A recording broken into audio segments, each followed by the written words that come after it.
Good evening. Good evening. How's everybody doing tonight? Good. Thank you. Thank you for the four that responded. I appreciate that. Good evening. Thank you. My name is Jason Sykes, and I'm the Public Relations Director for the Leadership Bartlett Alumni Association, one of the co-sponsoring organizations along with the Bartlett Area Chamber of Commerce. This is one of several City of Bartlett candidate forums that the Leadership Bartlett Alumni Group has sponsored over the years. To our audience, welcome to the forum for the aldermen in positions 4, 5, and 6 within the City of Bartlett. I want to say thank you also to the Bartlett Chamber for again co-sponsoring this event with us, the City Administration for allowing us to use this space, our moderator, Randy Lillard, who you'll meet in a minute, and to each candidate for giving up the time tonight so that we can learn more about you and your views.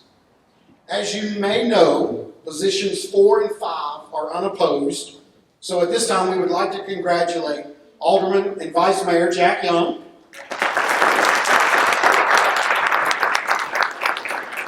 and Alderwoman Monique Williams on their re-election. Only position 6 has opposition in this upcoming election. If you'll allow me, I want to take just a few minutes to highlight our Leadership Bartlett program and to let you know that we just started actively recruiting for new members for our class of 2025. If you're not familiar with the Leadership Bartlett program, it started in 1990 and has been around for over 30 years. If you want to learn more about the inner workings of Bartlett, this is a great program to help you accomplish that. This is a 6-month program that is designed to give the citizens and business members a comprehensive overview of the different aspects within our community. We break the different sessions down into topics that include healthcare, economic development, volunteerism, education, city government, and a lot more. We even take an overnight trip to Nashville where we meet our state representatives and have dinner with them and have one-on-one conversations with them. That is really the highlight of the program. We do have brochures at the table in the back. So I encourage you to pick up those on your way out to learn more about us, and hopefully you'll join us for the next class of 2025. We also have a question box in the back. If you came in or if you missed it and would like an opportunity to submit questions, you may do so. Drop them in the back box, and then we have a small team that will go through those, pull out duplicate questions, and we'll just do as many questions from the moderator and questions submitted as time allows. So thank you, and at this time I'd like to introduce to you John Threadgill, President of the Bartlett Area Chamber of Commerce. Thank you, Jason. Thank you, Jason. Thank you, everyone, for coming tonight. It's a little bit chilly. I guess fall is here, huh? We want to thank our candidates for agreeing to show up tonight. That's gracious of y'all. We appreciate that very much. I'd like to take this time to recognize any elected officials we have in the audience. I see Mayor David Parsons right over here. Mayor. Brad King, I see over here. David Reeves, I know you're in here somewhere. Hey, y'all, Randy back. Any other aldermen other than our two up here? Griffin. Who? Robert. Oh, I didn't see Robert. Okay, Robert Griffin, back here in the back. Sure. Now, Bartlett City School Board, we have Shirley Jackson right here. That's Brad's younger sister.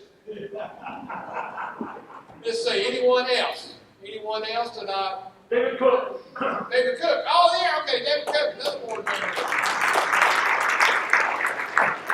Okay, great. Appreciate that. And we appreciate Mayor Parsons for allowing us to use this great venue. What do y'all think of it? Anyone in here for the first time? What do y'all think of this? You approve? You're welcome. Nice. They did this, on a shoestring budget too, right? Okay, it is my privilege to introduce y'all to Randy Lillard, who is our moderator. I think many of you here know Randy.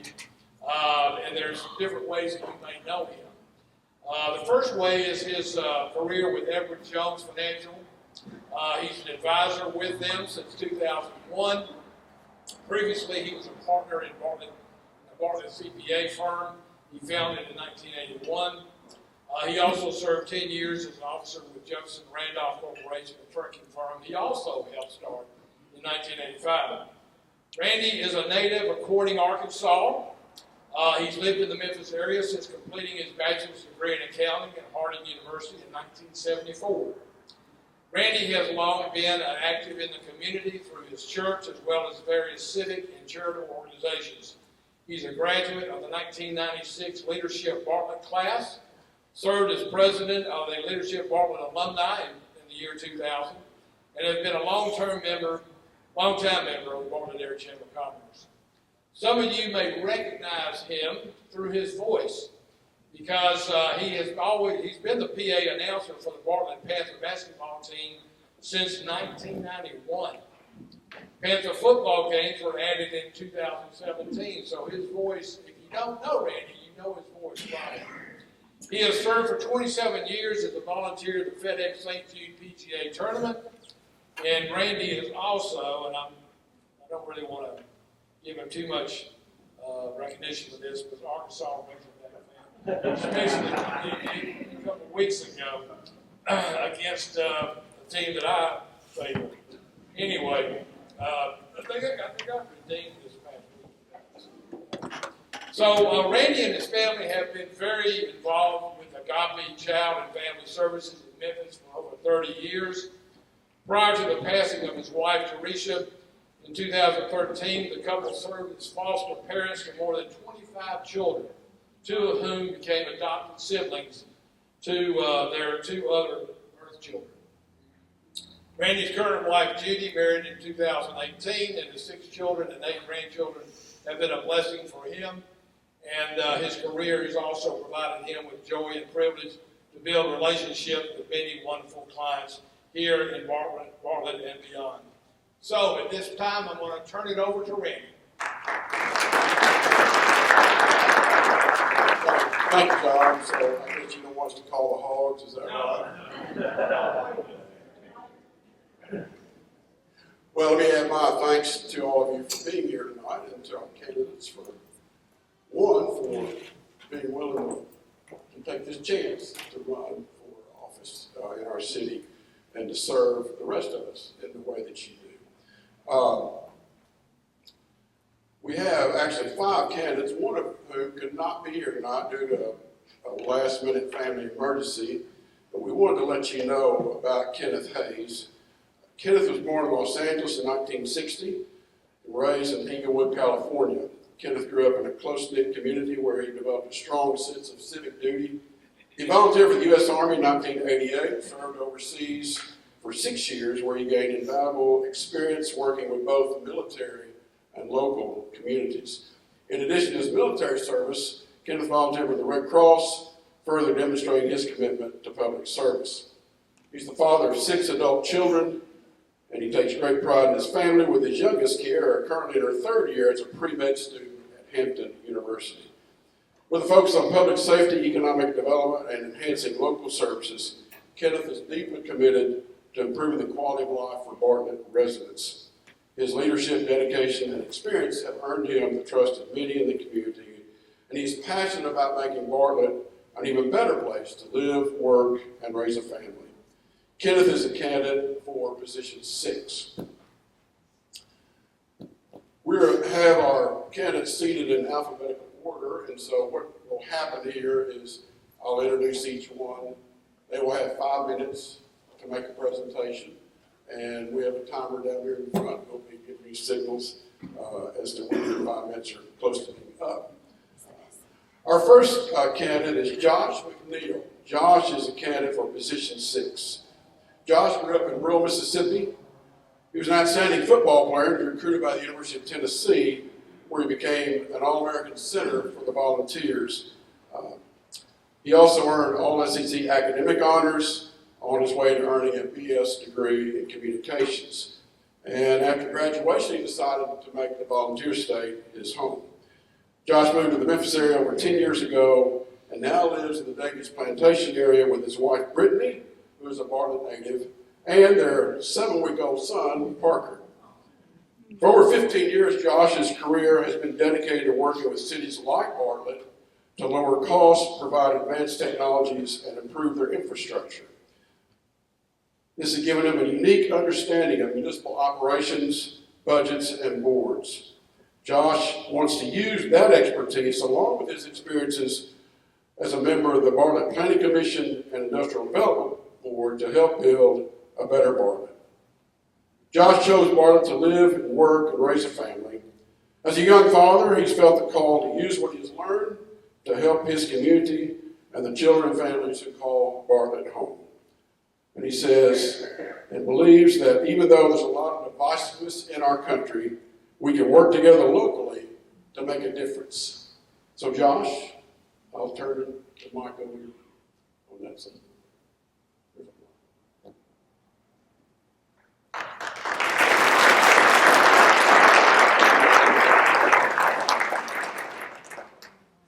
I appreciate everyone's time this evening. Thank everyone for coming out, and thank all the candidates for being here. I think, running for public office is not an easy thing. A lot of times it's a thankless job, and I'm just encouraged to see more and more people becoming involved. I will say I spent my entire life, every Sunday watching my dad preach, but I can tell you the view from right here is way different than it is down there. But again, my name is Joshua Field. I'm running for Alderman, position 6.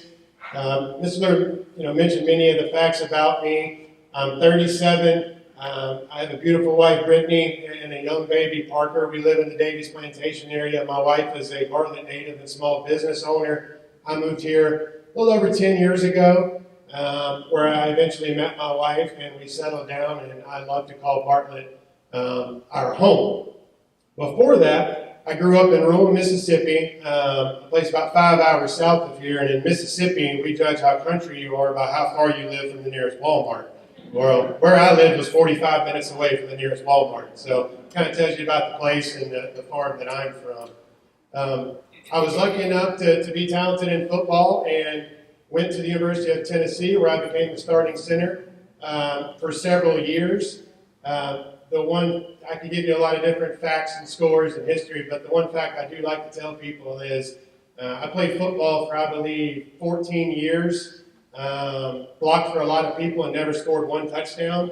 But I think that's emblematic of the type of person I am. We need people that's willing to block, not just score touchdowns, and every town needs that. After I spent my time at the University of Tennessee, I entered into the job market after several knee surgeries and got into what's referred to as a performance contracting business for energy service companies. And what they emphasize is going and meeting with cities, counties, and school districts to help them lower their operational costs and improve their infrastructure. Think buildings, water, wastewater, schools. And I take a lot of pride in the upgrades that we've made all across the state, particularly in classrooms in different areas. One thing that job has certainly taught me is going from meetings from Tipton County to Johnson City, is that a unified board and a unified city can accomplish great things. A divided board is not good for a city. I've gone to meetings where I've seen people accomplish great things, and I've gone to meetings where I've seen people argue for 2 hours over the color of the t-shirts for the fire department. Those are things that our city, doesn't need, that any city doesn't need. So I'll keep reiterating the word teamwork, because it's something I certainly believe strongly in. In addition to that, I serve on the Planning Commission and the Industrial Development Boards. So I've got an entire career's worth of really understanding the day-to-day operations of municipalities. A lot of people may not realize it, but minus the schools, Bartlett has a $100 million annual budget. There's a lot of big decisions that get made annually for a lot of people. And I'm a person with the experience that can hit the ground running because I understand the budgets, I understand the boards, I've been going to meetings for 15 years. So what does that mean for Bartlett, and why did I decide to run? The first thing I'll point to is my wife and child. When my wife became pregnant, I told her I just really felt a call to use what I've learned to try to become involved. honestly, I think our country is headed in the wrong direction. The nuclear family is not important. For some reason, it's become trendy to not love our country in certain areas, and there is so much turmoil going on in D.C. that I think it is incredibly important for people to become involved in their local towns, local politics. I see some younger people out in the crowd, and I would just love to encourage you to consider it as well, because it is up to us and our generation and the generations before us to continue the great work that the generations in front of us have already done.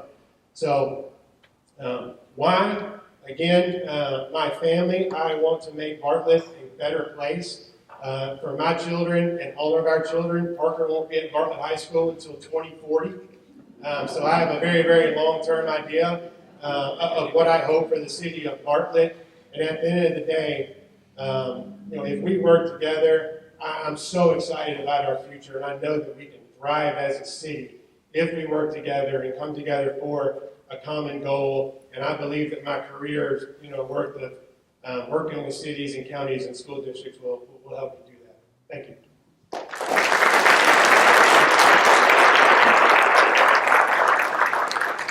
Thank you, Josh. Our next candidate, also a candidate for position 6 and the current alderman in that position, is Kevin Quinn. Kevin was born and raised in the Arkansas Delta, south of Helena, and then he moved to Jonesboro, Arkansas, where he attended Arkansas State University. Kevin's lived in Shelby County for 33 years, the last 19 of which he has lived in Bartlett. He's married to Crandall. They have 3 children, Elizabeth, Amelia, and Robert, who attend Bartlett City Schools. And they live on the edge of the Bartlett Historic District. Kevin was elected to the current alderman position 6 in 2020. In addition to formerly serving on the boards of several Memphis area nonprofits and the Shelby County Historical Commission, Kevin currently serves on the board of the Bartlett Education Foundation, the Tennessee Municipal League District 8 as secretary, chairman of the Bartlett Historic Preservation Commission, alderman liaison of the Bartlett Performing Arts and Conference Center, and the Bartlett Industrial Development Board. He's also the president of the Bartlett Historical Society, president of the Davies Manor Davies Manor Association. He's vice president of the West Tennessee Historical Society, a social media advisor to the Northeast Shelby County Republicans, and an advisory board member to the Wolf River District, the Chickasaw Council of Boy Scouts of America. He was a member of the Bartlett Leadership Class of 2020 and voted 2023 Man of the Year by the readers of the Bartlett Express newspaper. Kevin worked in broadcast television for 23 years, in radio for 2 years, and he's currently a digital media specialist, as well as a partner in Quinn Family Farm, LLC. Kevin?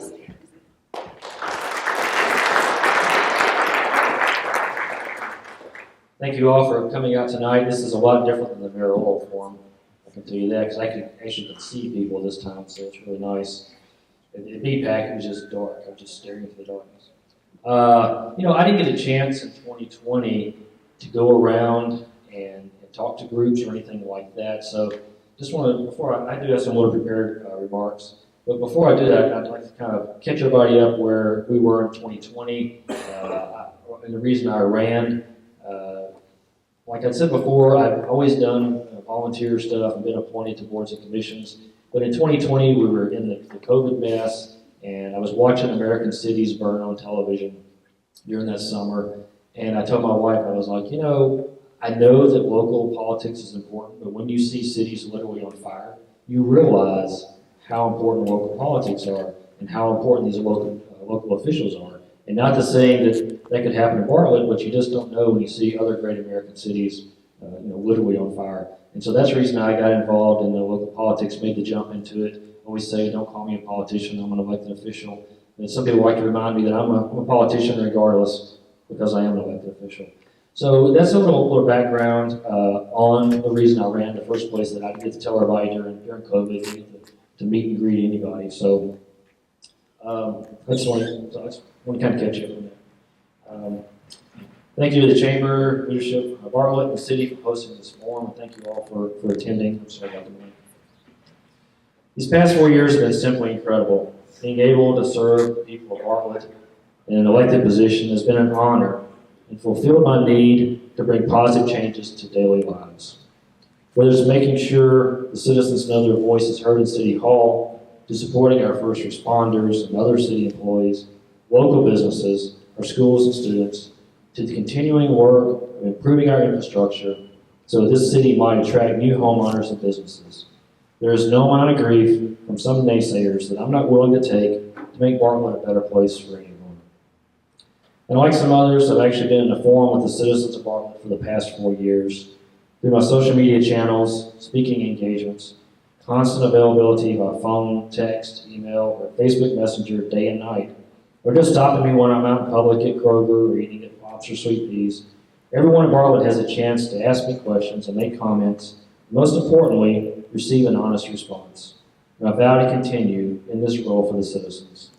When I ran in 2020, I was the only candidate talking about the sewer crisis. By 2022, all the mayoral candidates agreed it needed addressing, and I'm pleased it is moving forward. I also addressed the need to limit out-of-state rental companies, but the fix continues to be held up in Nashville. I brought up the utility problems we have with MLG&W, and the fact we need to start our own utility district so our citizens come first in a crisis. I have always supported ways to bring more families into Bartlett and to give them great schools and places to spend their money within our city limits. I realize that having clean streets, a great police presence, and our own schools give the appearance that we're doing well, but it's not a given that this will continue successfully, even into the near future, without some positive decisions. I'm a team player for the people and for the good of Bartlett. My duty is to the citizens of Bartlett and not to any other elected officials, past or present. We don't realize how important one alderman vote and voice can be until they want to silence the one. It's hard for me to grasp how, in our nation, the beacon of freedom for the world, with the right of dissent and debate that people fought and died for, there are those that feel it needs to be silenced here in Bartlett. For the past 3 3/4 years, I've done exactly as I promised the citizens I would do, be their voice on the board, and more than just a yes vote. I've also kept my other promises. Transparency. I aim to ensure the citizens are fully informed about decisions their elected officials are making for Bartlett. Protecting Bartlett citizens. I remain firmly committed to supporting our first responders with all the resources necessary, including competitive salaries and benefits, to maintain public safety and health. Smart growth, smart future. We must balance development with neighborhood preservation to keep our taxes as low as possible and support our schools without compromising the lifestyles that make Bartlett unique. What sets me apart from my opponents in this race is a unique blend of professional expertise, community involvement, and personal dedication. I am not bound by any politics or beholden to any group, but driven by the needs and interests of the people of Bartlett. My background in leadership roles equip me with the skills necessary to navigate complex issues facing Bartlett and help the board implement effective solutions. Together, we can continue to build a transparent, safe, and thriving Bartlett. Thank you. Did I do it on time? All right. Thank you.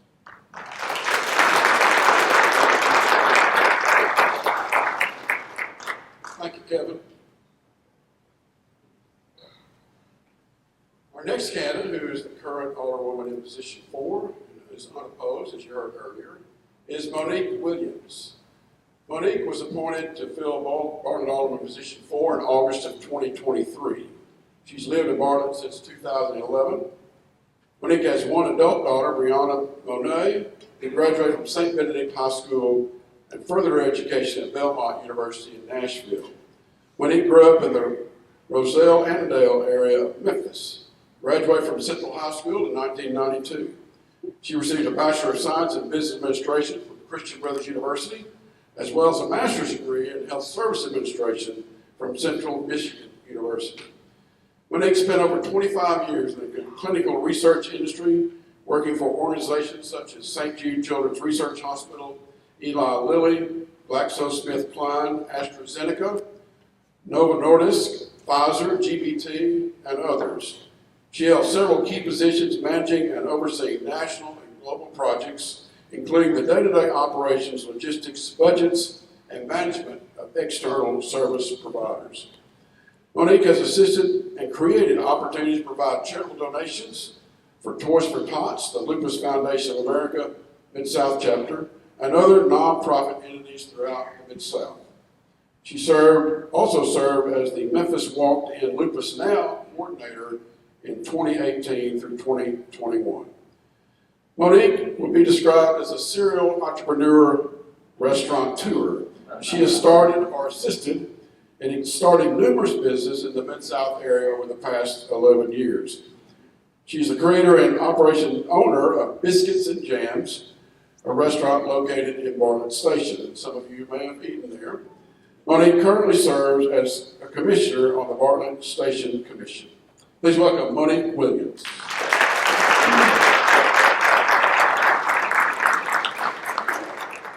Hello, everyone, and thank you to the Chamber, everyone, and Mayor Parsons.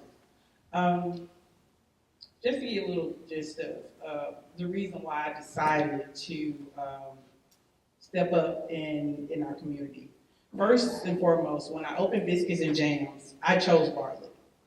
I've opened up other business throughout the city, but I chose Bartlett because I wanted us to have something in Bartlett that represented Bartlett. I wanted to bring jobs to Bartlett. As you heard in my bio, I grew up in Memphis, in the Roselle-Annisdale area. The neighborhood that I grew up, it was very tight-knit. Everybody knew each other. We looked out for each other.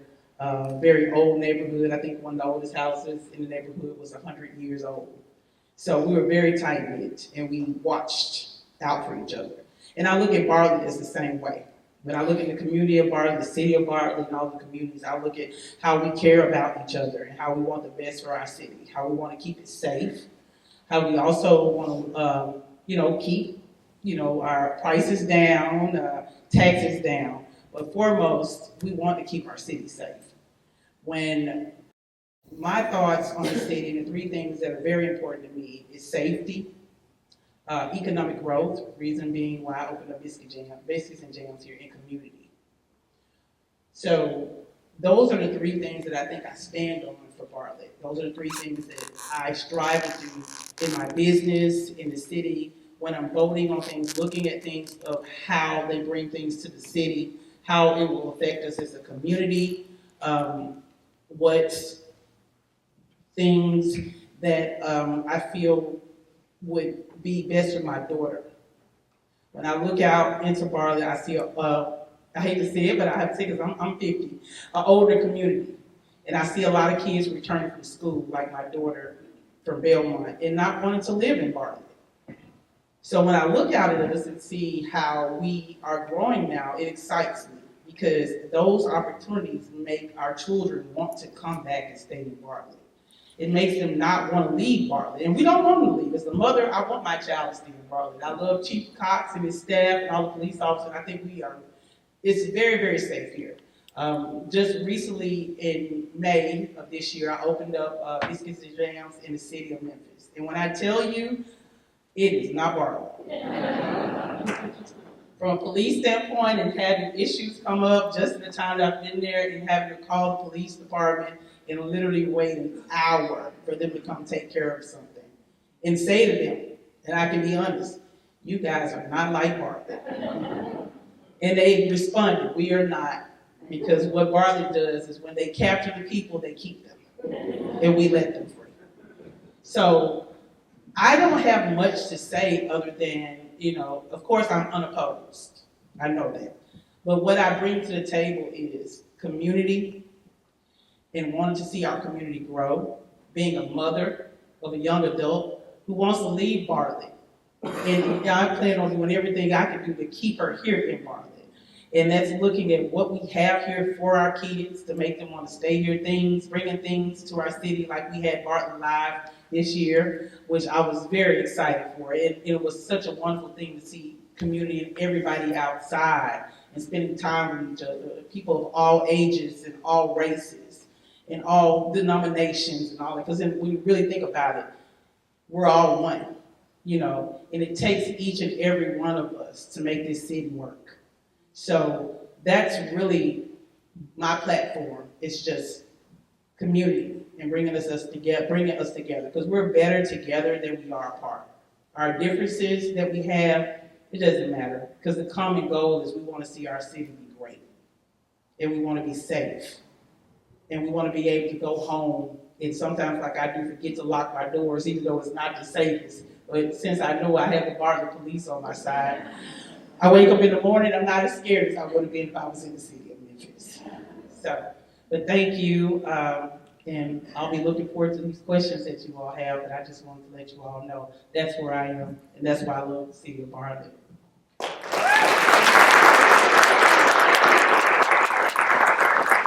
Thank you, Monique. Our final candidate is the current alderman in position 5, Mr. Jack Young. Jack is a graduate of Bartlett High School and attended Delta State University for 2 years before returning home to attend Memphis State University, where he graduated with a bachelor's in business administration. Jack had a very diverse work career. He worked in varying positions in the healthcare field at the Med, the Naval Hospital, and concluding his career as the Director of Facilities for the Spinal Division at Medtronic. Jack met his wife Susan while at Delta State, and they married in 1970. They have 2 daughters, Missy and Megan. Both of them are graduates of Bartlett High School, and their children, Missy and Megan's children, do attend Bartlett schools now. Jack and his wife attend Elnell Baptist Church, where he serves as a deacon, as well as on various committees. Jack was appointed to the Planning Commission in Bartlett in 1995 by then Mayor Bobby Flaherty, and later was appointed as a member of the Board of Mayor and Aldermen to fill the remaining years of Ken Fulmar's alderman term after Mayor Fulmar was elected as mayor. Jack has since been elected or re-elected to the position 6 times, now having served 26 years in this role as alderman for our city. Jack currently serves on the Planning Commission and the Contracts Committee. He's also chairs the Grievance Review Board and the Design Review Commission, and he currently serves as vice mayor. Please welcome Jack Young. Thank you, Randy. I'd like to thank the Chamber and Leadership Bartlett for this opportunity to speak to you. We've never done this before. Well, I mean, it may have happened before, but it hadn't happened in a long time. I live here. I grew up in South Memphis. And when I was 16 years old, my family moved to this area, and I enrolled in Bartlett High School. And I've loved Bartlett ever since. When I was in high school, this was a great place to grow up. I think it is still today. I think if you look at the advantages to Bartlett versus Memphis versus some other municipalities, we have a strong leadership in the mayor and all of his direct reports who run tremendous departments. Parks, the police department, the fire department, public works are unsurpassed. You know, we get a lot of compliments about our police department and our fire department, but I'll be honest with you, I get more compliments about our public works department and their ability to pick up garbage and take care of the streets and do the things they do. I think Bartlett has a lot to offer.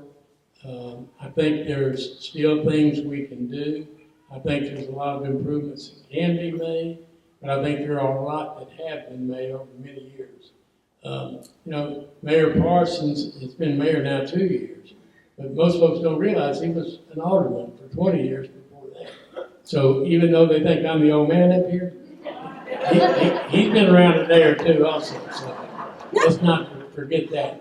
But we've got a great board that I think works together well, and the objectives are to do the services and provide the services and the quality of services that the citizens of this city deserve, and that's my intention to continue doing it. Thank you very much.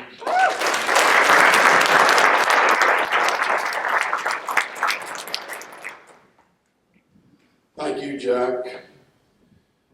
And now we have a number of questions. I believe we have about 27 or 28 questions here that have been prepared or posed by you, many of you, and others. And so our format here is we'll ask each candidate a question. There'll be different questions each candidate, and you'll have a moment to answer that, and we'll move to the next one. So I'm going to start here with Josh, and we'll just go right down the road here. And if you guys want to stand where you are, sit where you are, or go to that podium, it's up to you. So Josh, the first question that we have is, can you name 3 characteristics that citizens should hope that an alderman will possess?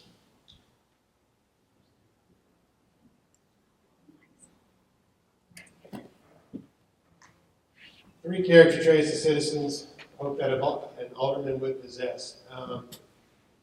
The first characteristic I would say is family values. I'm a hardworking family man. I get up every day, put my boots on, and go to work to pay my mortgage, just like all the people at Bartlett do. I've mentioned my wife. I've mentioned our young child.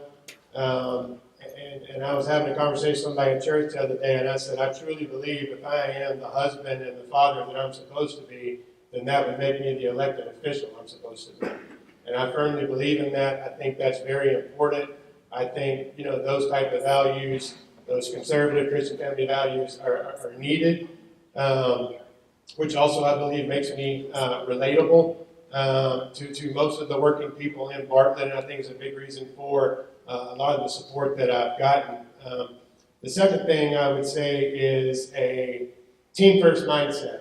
I mentioned in the opening statement, that I played football in high school, middle school, Pee-wee at the University of Tennessee in different bowl games, and over the span of 14 years, and I never scored 1 touchdown, and I'm completely okay with that. I think that the best communities can grow and thrive whenever each person takes their role, understands it, and works to fit that role. I view the city as you've got the mayor, and then you've got the 6 aldermen, and each alderman to me represent a certain segment of the city and almost act as an offensive line. An alderman is there to block. We're not there to score touchdowns. We're here to make our city better. And then the third trait I would say, for me personally, would be passion. A lot of people who know me, I sound passionate whenever I'm talking about where I'm going to go for breakfast. But at the end of the day, I'm passionate about Bartlett, and I'm passionate about making this a better place, for my children and your children and your grandchildren. And I think no matter what, if everybody keeps their eye on the prize, which is a better Bartlett, and we work towards that goal, I believe we'll be exactly where we want to be now and in the future whenever my son grows up. Thank you.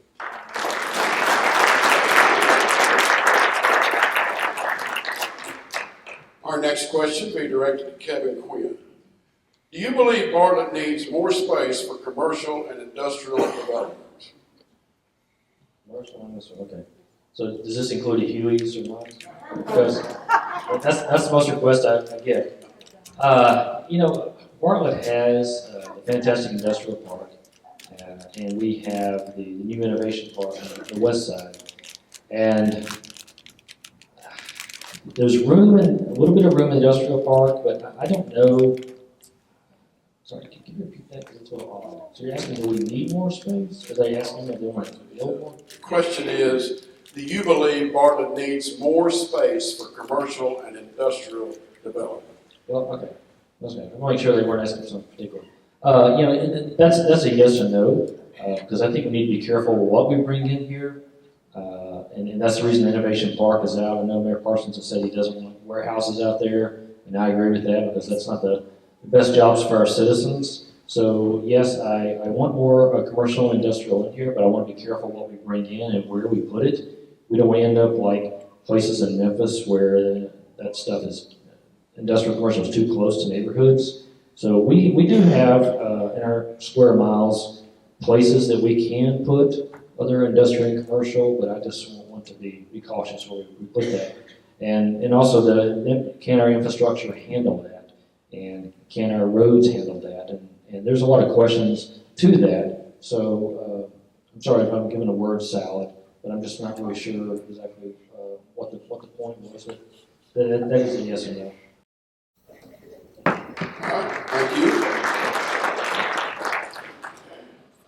Monique, would you like to see more mixed-use development similar to Union Depot in Bartlett Station? Oh. No. So, as I spoke about, my daughter, you know, we have a lot of kids that have left and gone off to college and return. And what I'm finding, and I'm listening to our board,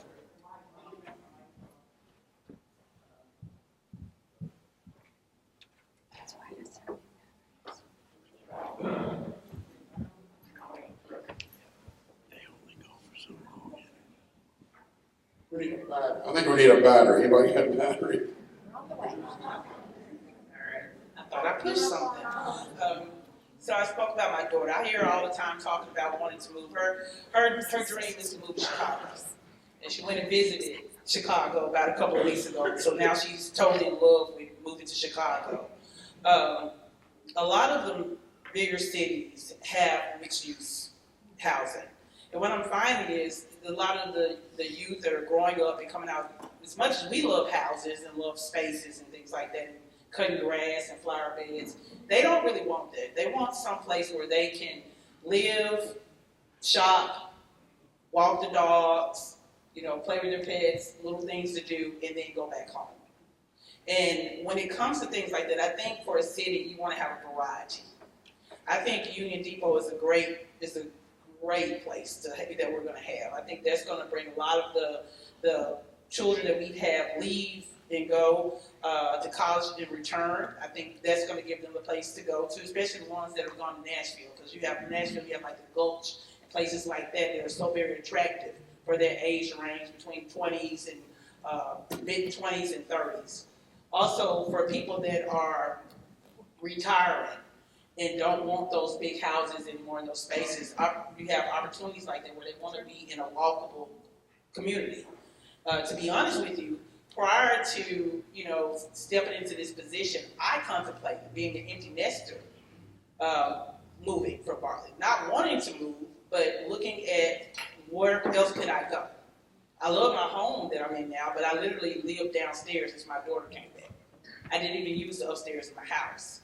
So for me, as an empty nester, that's something that I would look at and still want to stay in Bartlett. One of my main reasons for staying in Bartlett, I'll be honest, as I said before, was safety. When I started looking at where could I move and seeing those mixed-use houses like Union Depot and all of that, I thought about my safety. Was I going to be safe there? Was I going to feel like I could actually get out and walk? So I think that having, you know, that in Bartlett and other opportunities like that in Bartlett, I think that's going to bring our kids back home and make them want to stay. And then it's going to also keep us from losing people that may be empty nesters and want to have opportunities to live in places like that. Thank you, Monique. Next question for Jack Young. Jack, what are one or two challenges that you see facing the city of Bartlett in the next 4 years? And can you maybe mention a solution or two that you would use to address those challenges? I think I think the biggest opportunities we're faced is crime. Is one of them. If you look at, we've got about 11 miles, I believe, of border on the city of Memphis. And believe it or not, we have an opportunity every day to see the bad guys coming into our city. Our police department does an absolutely fantastic job of controlling that crime and minimizing it. We have methods of identifying stolen vehicles when they enter our city limits. And when that happens, our police are notified and they're all over it. There are a lot of opportunities. One of the things I think is a big plus in our city is it's very family oriented. We have a tremendous education system, not just, our elementary, middle schools, high schools, but if you don't want to go to college, and everybody doesn't want to go to college, you got the Tennessee TCAT that will teach a skilled trade to anyone who wants to go there. And you can start earning a living right away. I think those are advantages we have that every municipality doesn't have, and I think those minimize a lot of the threats that we might have here in the city.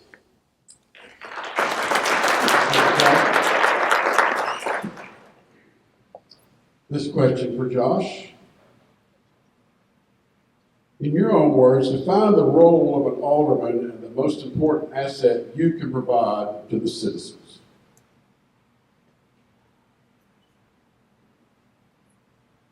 The role of an alderman is to be a representative chosen by the people to work with the mayor and the city administration to review things and approve things based off the information they have in those meetings. The one thing I believe I can bring that is incredibly unique is 15 years of government experience. I spend several days a week in offices with mayors, city managers, board members, superintendents, talking about economic development, talking about infrastructure, talking about that their wastewater treatment plant was built in 1988 and now all the pumps and lift stations and different things are failing.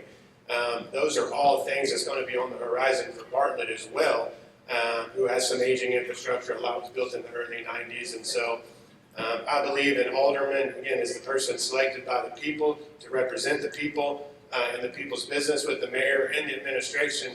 But an alderman is also meant to be, to me, a direct conduit to the people. If you've got a question, you should be able to reach out to your local alderman and get an answer.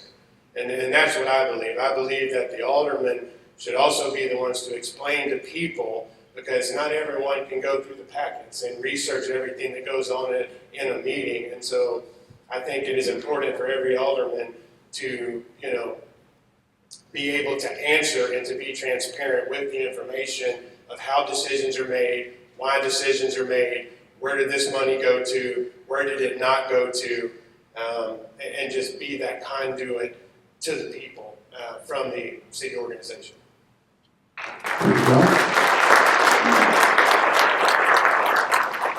My next question for Kevin Quinn.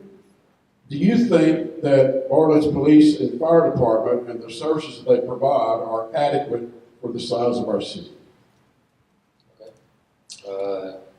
Yes, I do believe we have 150 uniformed officers and the firemen. I mean, we could use an extra fireman per truck, I believe. But I do believe they're properly sized for the population and for the square miles. Now, if we start adding, go back to the industrial and commercial question earlier, if we start adding stuff on the west side of town, then yes, we may have to look at adding police and fire facilities closer, because the nearest one would be, for that area would be Old Brownsville, Kirby Whitten. So yeah, we definitely would need to add more at that time, but at the current time, with the police are almost always fully staffed, and the fire as well. So I do believe currently we're in good shape, but as we expand some neighborhoods and as we expand the industrial commercial development that may come along, we will have to look at that. Thank you, Kevin. For Monique, would you like to see a portion of Nesbitt Park developed into a more family-oriented use?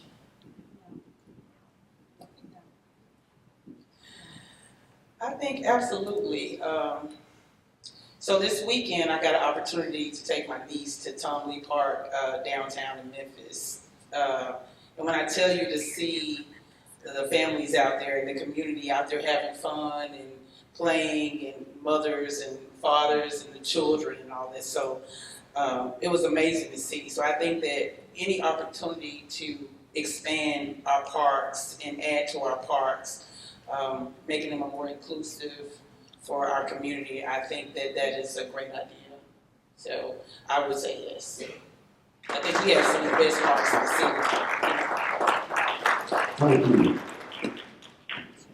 For Jack Young, should Bartlett work to attract more retail, and if so, how would the city go about doing that?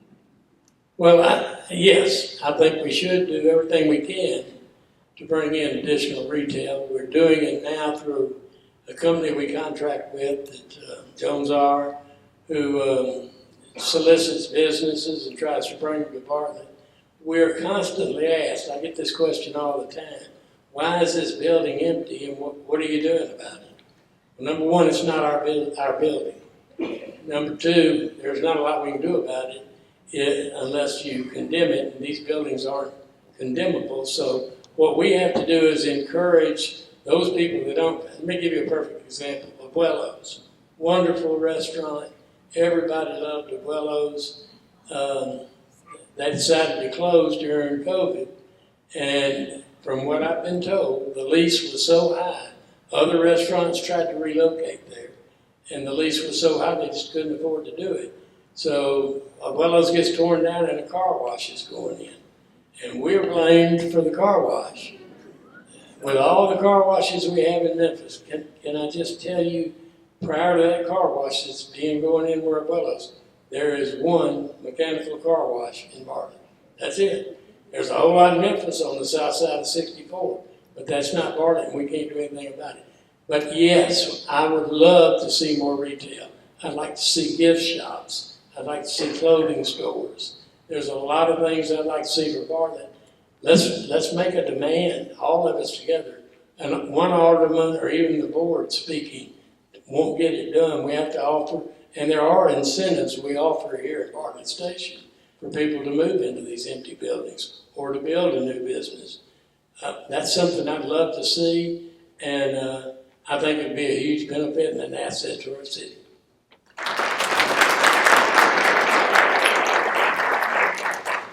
Thank you, Jack.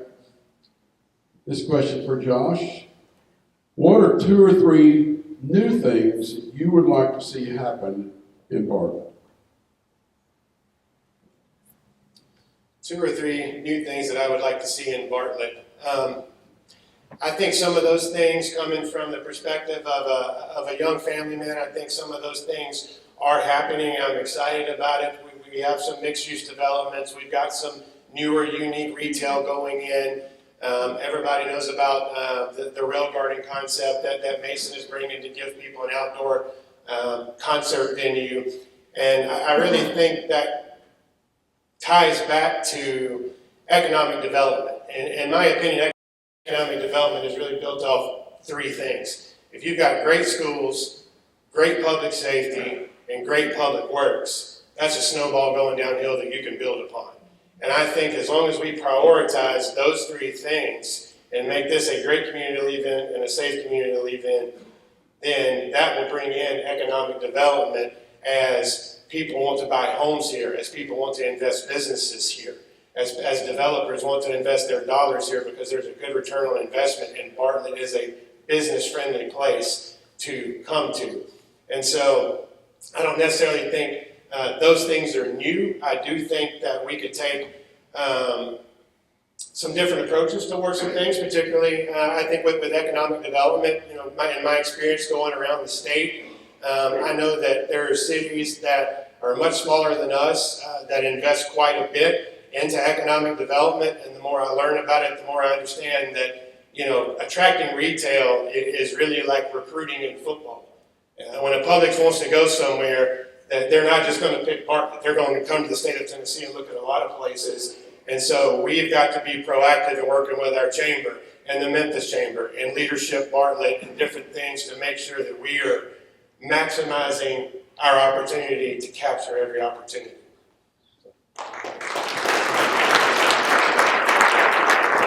Thank you, Bob.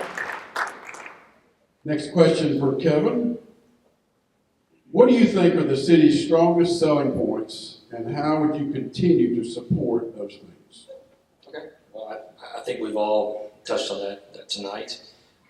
That it's the safety and security of our first responders and the schools, the affordability of homes. I know that sounds crazy with the way the prices are, but we're still an affordable area, and as we bring more new development in, we will be doing that. So that's the 3 things that make Bartlett successful, is that we're dependable on that.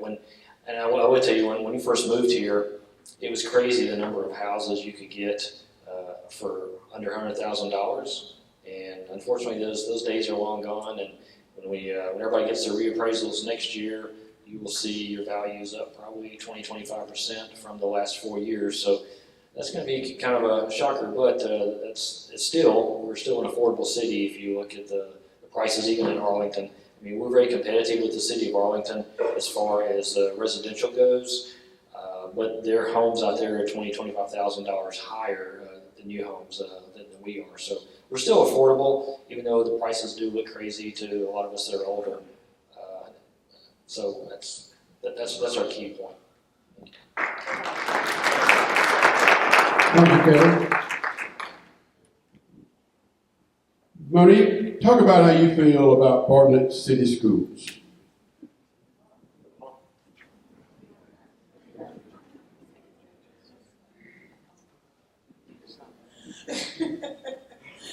Well, let's talk about, as you all know, I do own Biscuits and Jam, so I employ a lot of people that actually that live in Bartlett.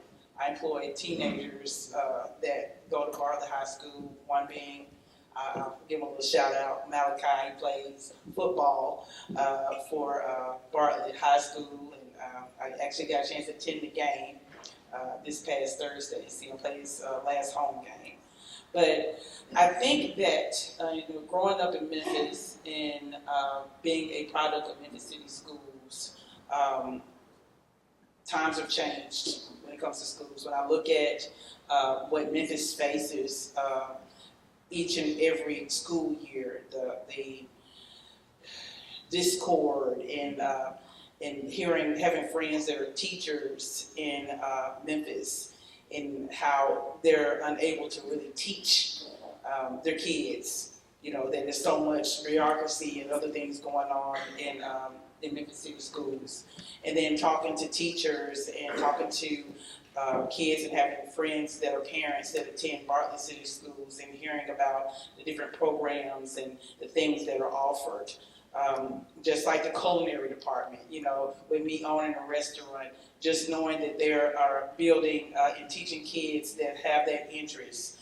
I think it's very important. A lot of times a lot of systems and even Memphis City schools have taken out those trades, like home ec and culinary and mechanics and all that kind of stuff. And I think that every kid, even though that was a phrase that they had in Memphis City school, that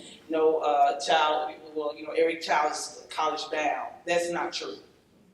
They're not. And it's okay. There's nothing wrong with that, because we need people that work with their hands. Everybody does it. Everybody is not going to go to college, but there's a trade for everyone. My brother wasn't a college kid. I was. He learned carpentry, and to see how he can build a cabinet and how he was able to do those things. So I think that the things that we offer in our school systems are helping our kids to succeed, even though it may not be going to college, but they're learning trades. I need good people, good culinary people in my restaurants. I need people that are learning that early, because then I don't have to teach them now how to operate in the kitchen, what's served safe and being safe and ensuring that people that are coming in eating that and consuming products that it's from a safety perspective. So I think that our school system provides a lot of opportunities. I think our teachers really care about our kids. I think our city cares about our kids. Even attending a football game and seeing how everybody is out and rooting. I thought I was at an NFL game. But I think we're doing a great job. I think we need to continue to push money into our school system, push money, putting that behind our kids, our teachers, ensuring that they have everything they need. But I think we're doing an awesome job, and I'm just proud to be a part of a board where I'm able to assist in putting that in the forefront, because we know our kids, as they say, are our future. So. Thank you. Our next question for Alderman Jack Young. Jack, you've been in this role a long time. Do you believe that state government is doing enough to support our region? And if not, how could they increase their support? That's a difficult question to answer, to be honest with you. I do think there are some things the state does an excellent job in supporting us. I think there are other items and other opportunities that they miss the boat. They send some ultimatums down to us of things we must do to fall in line with state guidelines, and those are unfunded. So you and me, we pay for those things whether we want to or not. There's some of them that are good things, and some of them are bad. We fortunately here at Bartlett have, I think, a very, very good relationship with our state legislators. All those that represent us in Nashville, I think we have an opportunity to meet with, talk to, and at least make them aware of the things we want and need. And by and large, you have to understand those people in Nashville, sometimes if you're going to give something to Bartlett, you might have to give it to Bristol, Tennessee too, whether they wanted it or not. So I think you run into that problem where the legislators are combating each other, and the ones that are representing us may be very willing to do something for us that someone else in the state isn't interested in, and those funds could go to another thing that they're interested in, so you get into the political chaos of it. Fortunately, we don't have to do that on our board. We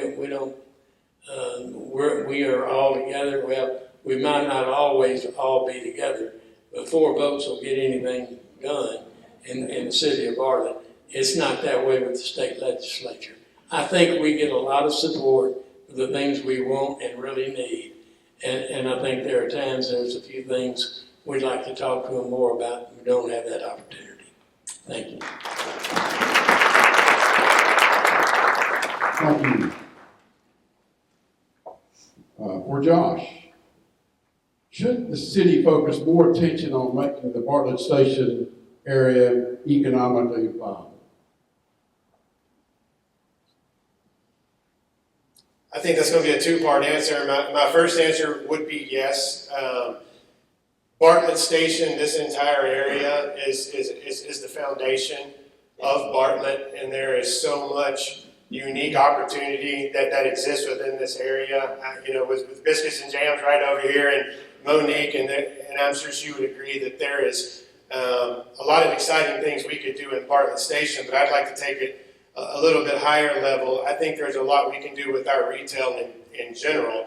We are limited on the land that we can, purchase and have developed, and have developers come in and turn that. But what we don't have a shortage of is older buildings and retail, older strip malls, older buildings within Bartlett Station, older infrastructure. And I think we as a city have to work together to maximize incentives to make these property owners, or whether it's prospective business owners, come in and invest and feel comfortable with their investment and know that they'll be getting a return on their investment.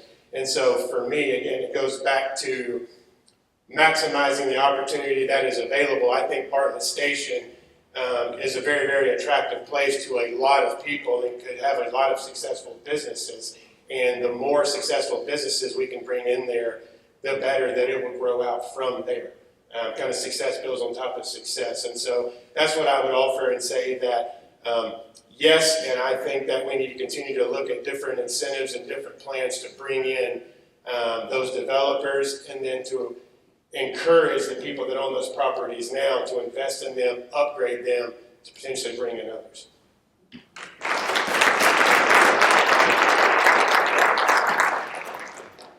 All right, Kevin, what is your opinion in regards to the home rental market in our city? Oh, finally got a good one. Okay. Well, I don't know. Are you timing me on this? So, man, that is something that's dismayed me for several years. I started looking into it, I guess, in 21 or so, because talking to a lot of people in neighborhoods, you realize sometimes half a block is rentals, and it's just kind of rental creep into your area. They don't always come in there and buy up a lot. They just onesie-twosie it. And everywhere from the edge of Raleigh all the way to Davies Plantation, there are rental homes around you. And not that anything's wrong with renters, but we have problems with these out-of-state rental companies. And that's something I started talking about in 22, was how can we do something about that. And every year the assessor gives me a list of properties, 22,000 properties in Bartlett, and I'll look through that and assess how many of these out-of-state, it's now out-of-country rental companies that are in here. And I get a lot of complaints from citizens of Bartlett going, hey, this fence has been laying down in my backyard for literally a year or two, and it's not code's fault because they send all the letters, they make all the calls, but It goes to P.O. Box in Tempe, Arizona, or somewhere in Miami, or Atlanta, Georgia, and now they're going to places in China. And that's just a real problem. But the other problem with that is that there's nothing Bartlett can do. Besides, we can enforce codes as much as we can, but the state of Tennessee does not allow us to really put some teeth into the rental home issue with these out-of-state investors. And I'm not talking about people in Bartlett who've inherited their parents' house or have 5 to 10 rentals. I'm talking about there's a company here that has 225 rentals in town. And that's just one. And that's under one name. A lot of times they're very similar names with the same P.O. box. So they're obviously related. So that's something I'd like to see the state work on. The county commission 2 years ago passed a resolution trying to get the state to do more on that. But it's been one of those political footballs where mainly it's been brought up by the Democrats, and so the Republicans haven't been that serious about looking at it. But and I will go back and say, when I first started talking about this, somebody did tell me, well, what was the percentage in 2022? And I said, well, it's 15%. They're like, oh, that's not bad. I was like, I don't want to wait until it gets bad. Before we have 25, 50% in some neighborhoods, before we do something about it. So I would like to see the state step up and allow us to have more teeth into these out-of-state investors, and also to give protection to people who do rent homes in Bartlett, so they know they're in a safe place that has passed inspections, and just like you would in a home sale where you have somebody inspect it. Thank you. Thank you, Kevin. Monique, this next question is for you. How does your professional background help prepare you to be an effective alderwoman?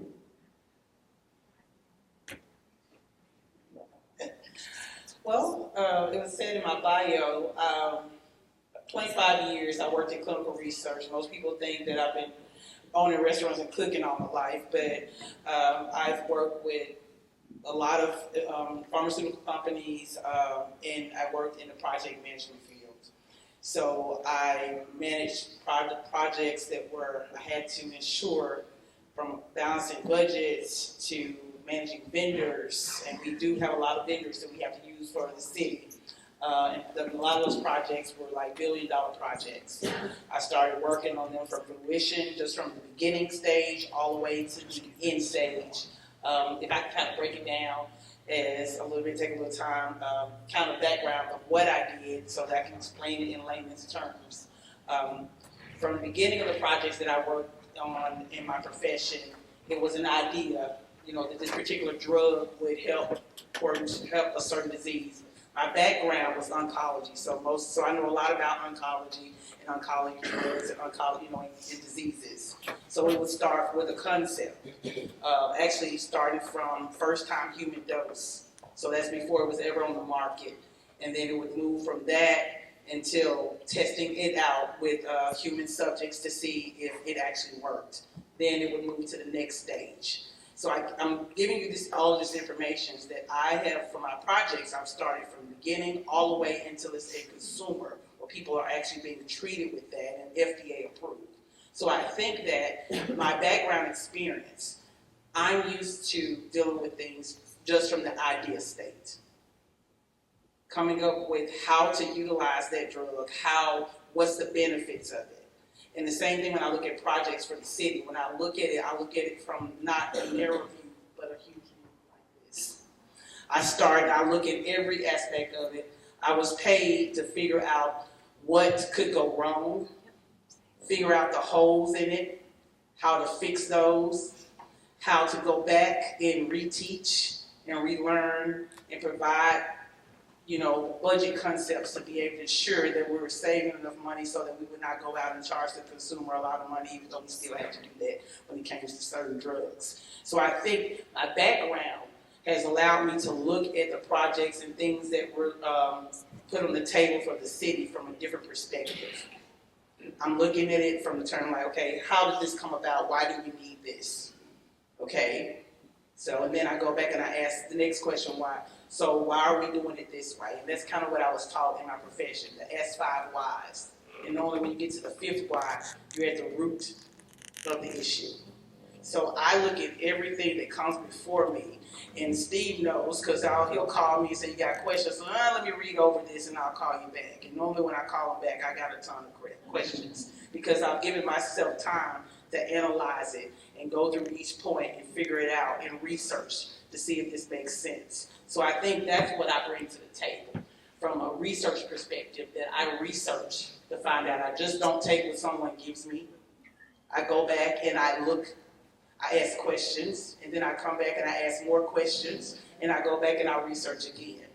And I think that's what's needed in government. I think a lot of times we just take what people give us, and we don't take the time to go back and research it and read to find out for ourselves. And that's what I do for myself, and that's what I brought to the table as an alderwoman, is that I go and I find out for myself.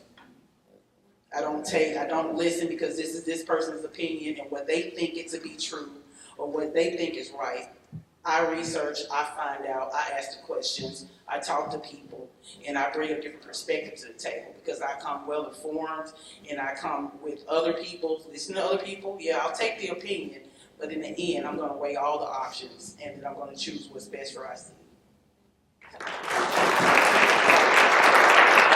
Thank you. Jack, this question, I know there's a few of us in here who have a particular interest in this. One of the amenities of any good city is a nice golf course. And Quail Ridge Golf Course, for those of you who may have been out there in the recent years, has been in major decline. What do you think should be the future of Quail Ridge Golf Course? I'll be honest, Randy, I'd rather hear Monique's explanation.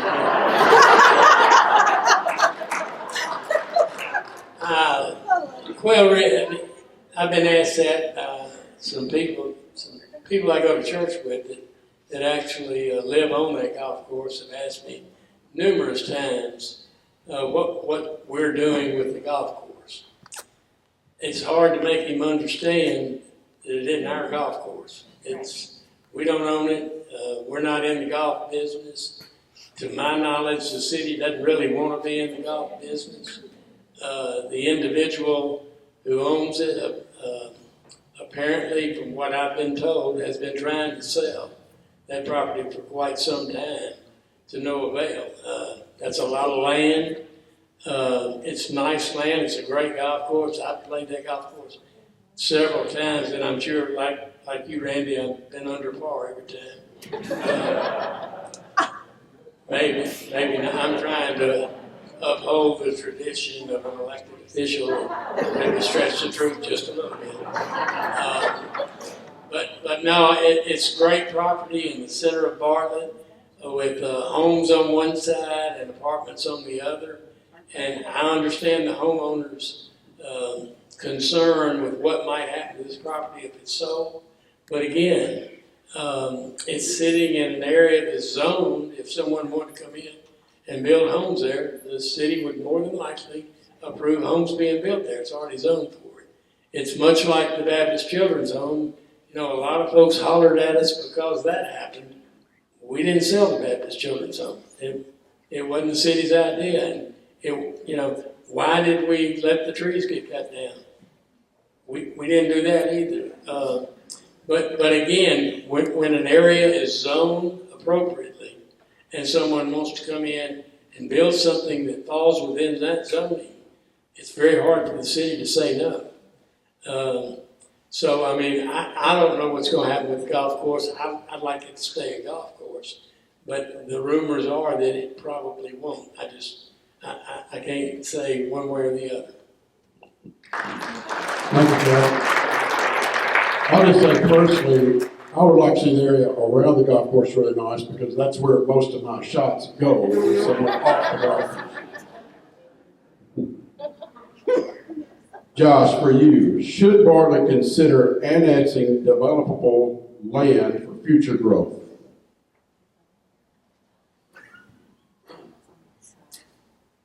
That's a really good question, and I think it should always be under consideration. I mentioned earlier that we really do currently have a shortage of developable land.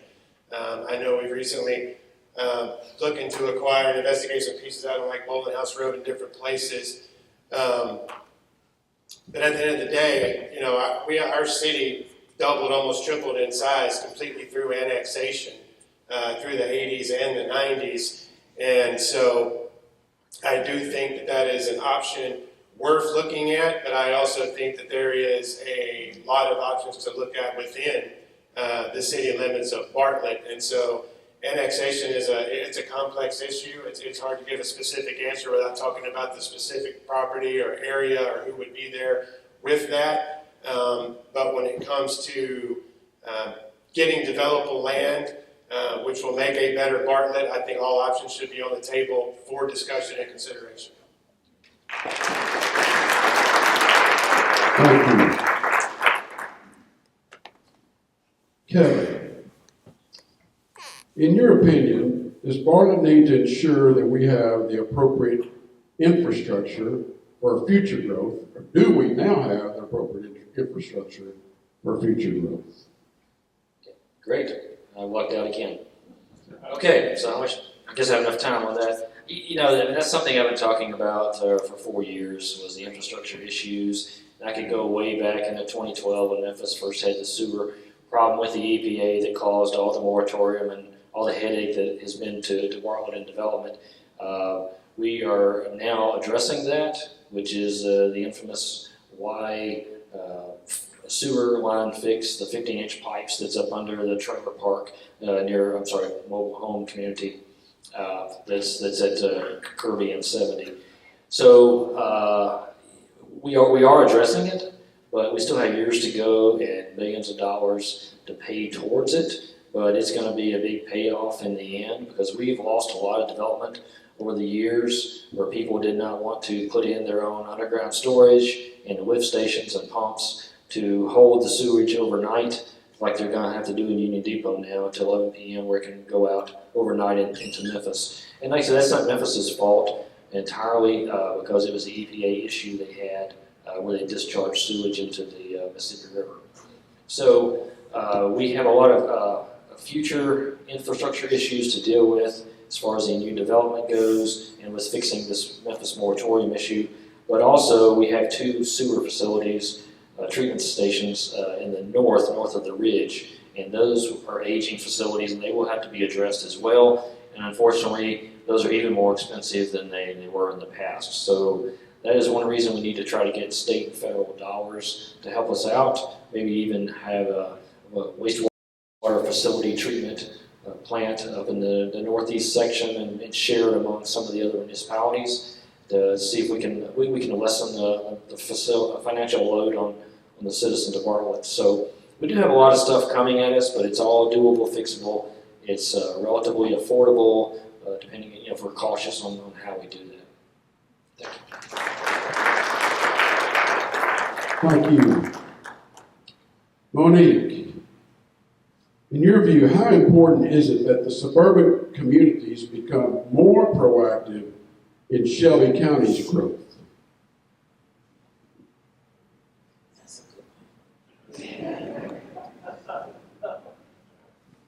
Well, I think it's very important. We're part of Shelby County, of course, but say that one more time for me. How important is it that the suburban communities become more proactive in Shelby County's growth? Okay. I think I have to take it back to safety. I think that it's very important, because if we grow, Shelby County grows. If Memphis grows, Shelby County grows, and it spills over into Bartlett. Same thing with Germantown and Carville. So I think it's very important that we all are involved together and sitting at the table together. One of the great things that happened, I believe, this year, I think earlier this year, Mayor Parsons brought all of the mayors together in one room, and we had a discussion and talked about different things that were going on in Shelby County. I don't think that, even though we're different cities, we are hand in hand. What affects us affects Memphis. What affects Memphis affects us. Same thing with Collierville, Lakeland, Arlington, Germantown. So I think that it's very important that we are involved, open lines of communication, even when it comes to funding, not being so tight on holding it just for ourselves, or Memphis doing the same thing, but being able to share that information with each other so that we can grow as a county. There's no way to disconnect. You can't. I always think about the body. Every part of it, every member of it is important. So when you look at Shelby County from that aspect, every part of Shelby County is important, and not one part can't grow without the other. So that's what I think about that. I think it's important.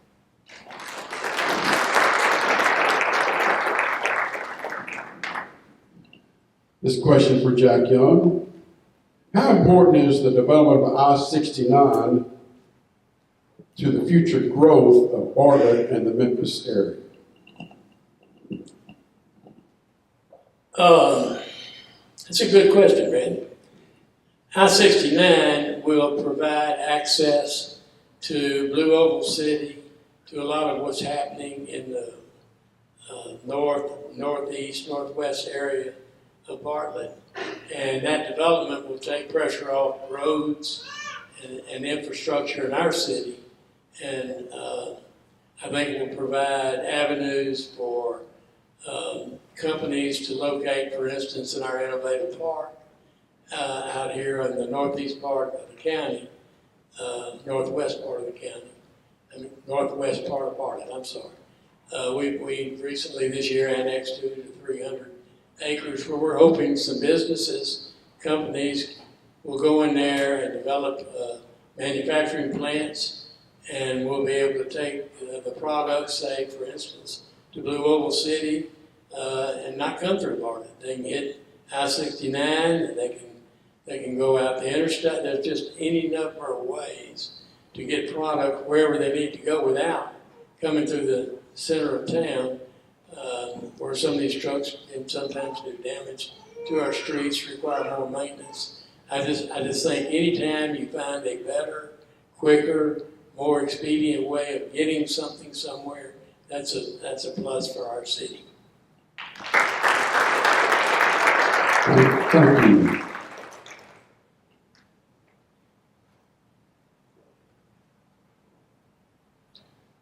We're going to ask two more questions to Josh and Kevin, since they're the ones who are in a race here. First one, Josh, for you.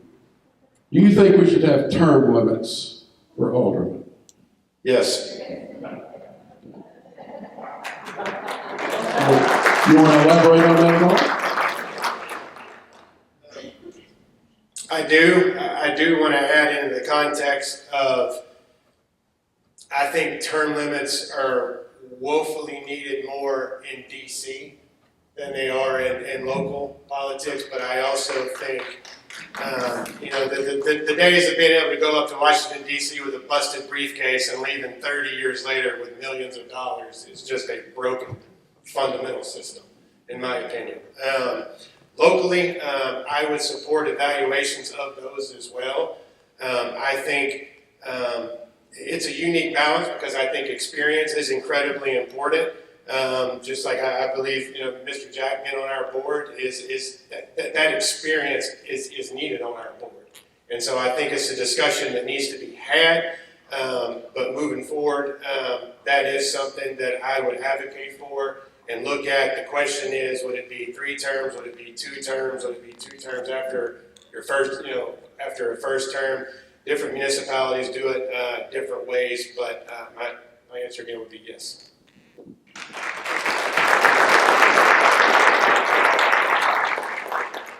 Okay, Kevin, you have the final question here, which is rather interesting. Should Memphis Light, Gas, and Water be governed by a county-wide board similar to the Airport Authority? That is a good one, and once again, it's something that I've talked a lot about.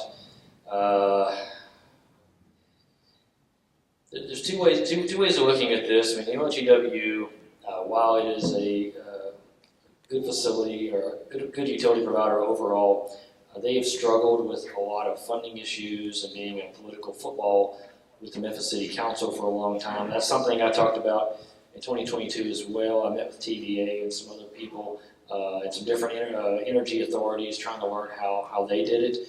It is something that Bartlett could not, leaving MLGW is something Bartlett could not do on its own, really. It would take all the municipalities together, and when I brought this up with some other municipalities, including some mayors in Tipton and Fayette County, they were interested as well. But I don't know if the city council would ever relinquish that control, because I understand why the airport did it. That was a whole different thing. But MLGW, to defend their concept, they are owned by the citizens of Memphis, and it is their right and their decision only to make that. Just like recently the city council discussed about having some voting members from the suburbs on their board. Right now we have 2 non-voting members on a 5-member board, well, for a total of 7. So even if our members could vote on the board, they would not ever be able to probably sway those other 5 people, so it wouldn't make much of a difference. So that question, while as intriguing as it is, and I've looked at it different ways and discussed it with other people in a multitude of fashion, I would say that comes down to the citizens of Memphis who have to make that decision, because it's going to be really big. I don't know if y'all remember some years ago when they talked about selling MLGW. So I do believe they would be more likely to do that, because the citizens of Memphis have invested billions of dollars into that, billions, make sure I say with the B, into that, so they need to get their money back. So I would kind of punt on that, because it's a really good question for the citizens of Memphis. But I would anything to help with the power problems we have here in Bartlett, and also some of the problems that developers have had, getting power hooked up. I'm all for looking at that. Thank you. I'm sure some of you wish you'd have gotten the question that the other guy got, but we just went through them here. Well, that concludes our question time. Let me remind you that the general election is on November the 5th. Early voting starts, I believe, tomorrow and goes through the end of the month. Jason, we have any other announcements or anything? Okay. Thank all of you for being involved and wanting to help our city. Thank all of you for being here tonight, and we encourage you to get out and vote. Have a good evening.